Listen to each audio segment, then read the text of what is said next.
Welcome to Turning Hard Times into Good Times. I'm your host, Jay Taylor, and I'm speaking to you on this 5th of July, 2016. As I like to remind you each and every week, I'm also the author of a newsletter, Jay Taylor's Gold, Energy, and Tech Stocks, and my partner, Chen Lin, and my company, Taylor Hard Money Advisors, is in partnership with Chen Lin, who publishes an excellent newsletter called What is Chen Buying, What is Chen Selling? Well, we certainly are having a lot of fun so far this year with our stock picks. The exploration companies are doing extremely well. So you may want to check us out. Go to miningstocks.com to learn more about my newsletter, miningstocks.com. I want to thank each of you for listening, making this one of the more popular shows on the Voice America Business Channel. We also want to thank our sponsors for making this show economically viable. Our sponsors for this week are Trimetals Mining, RN Resources, Brazil Resources, Columbus Gold, and a new sponsor starting today is Coral Gold. Coral Gold just sold a property off to Barrick Gold, a property they have in Nevada, for over $18 million, and now this little tiny microcap company has some cash that it plans to use to start a royalty business. And this is, we'll be talking to David Wolfen in the near future for some ideas of what sort of assets he sees and opportunities he sees right now for Coral Gold. Today I have technical analyst Michael Oliver with me, and he's with me right now. He'll be speaking, we'll be asking him a couple of things in just a minute or two. We really want to ask him about the precious metals markets, of course, as we always do, the T-bond markets, U.S. stocks. Gold and gold shares have been on a tear since the middle of February, more or less, and my model portfolio is up over 70% this year, and that considers the fact that we've picked some things. We've shorted the S&P 500 with a non-leveraged short, and we shorted the junk bonds as well. And those have not been winning allocations so far. So I really want to hear what Michael has to say about those. And as I say, he'll be with me in just a second or two here now. Also, we're going to be talking to Robert Giustra. You know, I just mentioned that the junior gold mining companies have been on a tear. They're doing extremely well. Now, part of that is just simply because they were so oversold, so undervalued, that as soon as a little bit of life was breathed back into the gold mining sector, these things have really risen with a tremendous percentage gains. And Columbus Gold, which Robert heads up, has a very substantial asset in South America and some other exploration properties in Nevada that I think makes this a very undervalued stock. But we'll be talking to Robert Giustra in about 10 or 15 minutes from now. Today's show I've titled, Why Not Abolish the 4th of July? Former presidential candidate Ron Paul, Michael Oliver, and Robert Giustra, as I just mentioned, will be with me. They're our guests today. The Declaration of Independence defined the author of personal liberty, defined by Thomas Jefferson, why people are free, that our liberties come to us by our Creator, not by the dictator or the president or king or whatever. And so it seems, though, that the idea of personal sovereignty, the idea that each individual is important, is something that is losing emphasis in America now. In fact, sometimes I really wonder, why do we celebrate the 4th of July? If you were to ask people out there shooting off firecrackers and fireworks yesterday, why do we celebrate the 4th of July? And can you recite the opening lines of the Declaration of Independence? I doubt hardly any of them can, because they are not taught the Declaration of Independence in the schools any longer. The idea now is that the individual is not sovereign, that in fact the state is sovereign, and that we are to serve the state. And that is completely opposite of what our founders believed and what they stated in the Declaration of Independence. The state was here to serve us. The idea was that the state should be minimized so that we could be optimized, so that each of us could recognize our own talents and abilities, and not for the state to get in the way of that. Well, so I posed the question to Ron Paul later in today's show: why should we, why should we celebrate the 4th of July when, in fact, the very premise for the revolution seems to have been turned on its head? That and some other more practical issues about markets and so forth, we'll be talking to Ron Paul about at about 1:30 or so. But now I do have, and I'm very fortunate to have Michael Oliver with me. He is my favorite technical analyst for reasons primarily. Well, Michael is a good friend of mine, and I guess we share philosophical views largely. We're pretty much libertarians in our thinking, limited government folks, but Michael's also been spot on in his calls.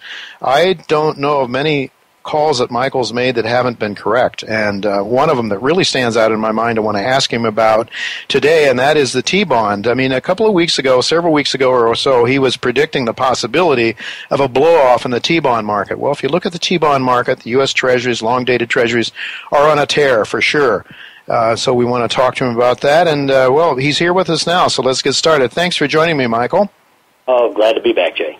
Always good to have you, and I want to tell my listeners again, it's olivermsa.com, olivermsa.com, to learn more about Michael's work. Well, I've had a non-levered ETF in my portfolio, Michael.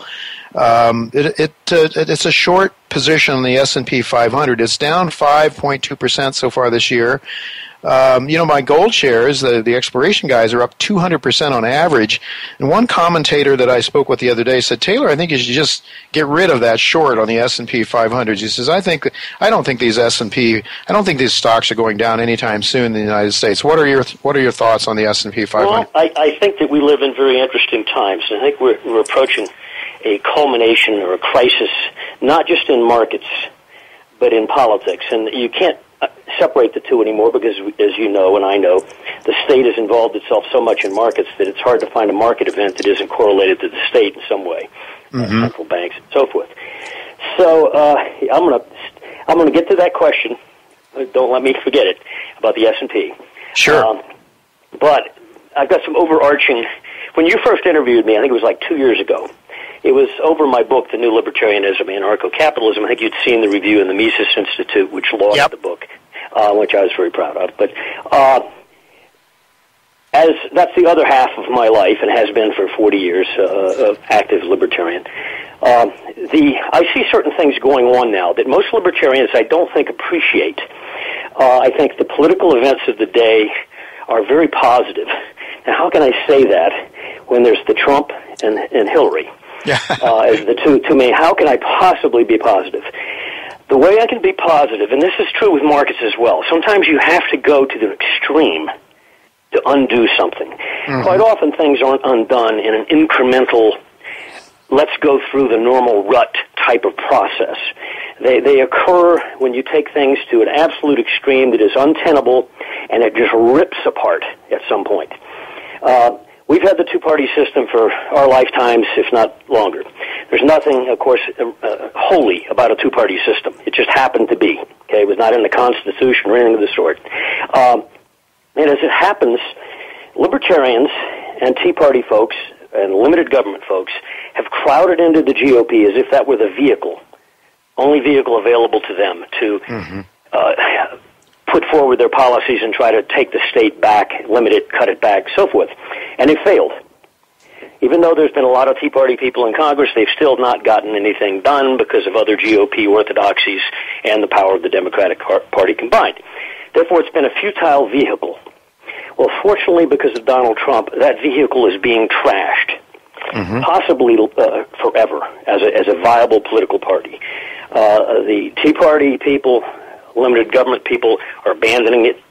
They don't have much other option. They have the LP out there, Libertarian Party, but that's it's a possibility. It may be in the future melded with some other groups to form a larger party.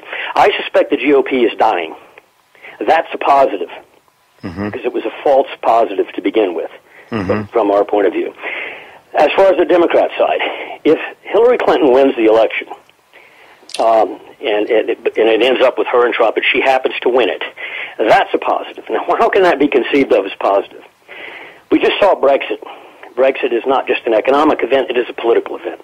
There are many similar mini-Brexits occurring throughout Europe, and I will suggest the following. If she wins, there will be a Brexit in Texas after her election. And I'm not the first guy to say this. If you go online right now, type in Texas secession, news button, don't go to blogs. You'll find New York Times, Washington Times, The Guardian, NBC News have in recent days covered this issue. It is a potent movement in Texas. It will gain gravitas rapidly if she wins. Wow. So in an unorthodox way, things can get unwound, and sometimes it takes seeming negatives to create the positive. Okay, enough of that. Back to the markets. All right. T-bonds. Yes, I love gold. We love gold at 1140, 1160. We said the big bull market started. Buy it and leave it alone. It's going. Okay, it's gone. A lot of people have been teased by jig-jags on the way up and down, $100 swings here and there, but they should not have gotten out. It is a big move. Next rest stop might be 1470 to 1540, somewhere in there. Not 1360 where it is now. Okay, that's a given. Second, T-bonds. Our view on T-bonds this year was that T-bonds would continue to rise, at least in the first half of the year, meaning lower yields. Then it dawned on me about a month ago that T-bonds could enter a blow-off, and I can measure it technically on momentum and price, meaning they go vertical rapidly. Rates collapse, talking the 30-year T-bond futures. That is happening. That is happening. Phenomenon means the end of a bull market. Once it's over, the blow-off will, like an old Cape Canaveral type rocket back in the 50s when they set them up and they go up about 1,000 feet and then they come back thundering to the ground back in the early days. That is what T-bonds are setting up for. I think T-bonds are the detonator, and when this blow-off is over, when they go down, rates are going to go up rapidly, and I could see T-bond rates, which might go under 2% here soon, go back to 4 so fast it'll make your head spin. And even a move of that quality and size with speed will disrupt many markets. As far as the S&P goes, it is highly unusual. It is not a representation of what we call developed economy stock markets. If you look at Germany, look across Europe, look at Japan, these are developed economy stock markets. They tend to move with the S&P, and they are clearly way off their highs and in a lot of trouble. The S&P is not even representative of many subsectors within the United States market.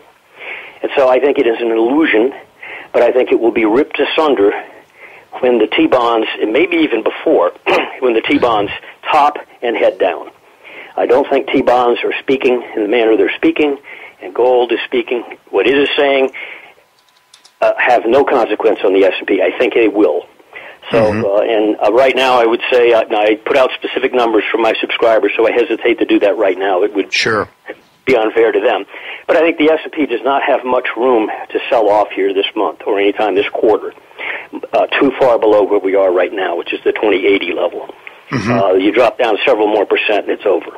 All right, Michael, we're going to have to let it go at that. We're just about out of time, but I think this is really interesting in the context of what Alan Greenspan was saying on Bloomberg last week when he talked about his concerns about inflation, and he mentioned M2, and also he said when we're, other periods in history like this, we have a blow-off in inflation. So I could see concerns about inflation really causing that sort of rocket ship to turn and head back down to earth that you're talking about. Yes, I agree. And then with that, how could the equity markets remain strong if you start seeing an honest to God increase in the interest rates that start really rising when we have this enormous amount of leverage all throughout the Western world? It is really a frightening prospect, but you are at least passing on some hopeful signs, Michael. Maybe it's all coming together for the better. Let's hope so. I think so.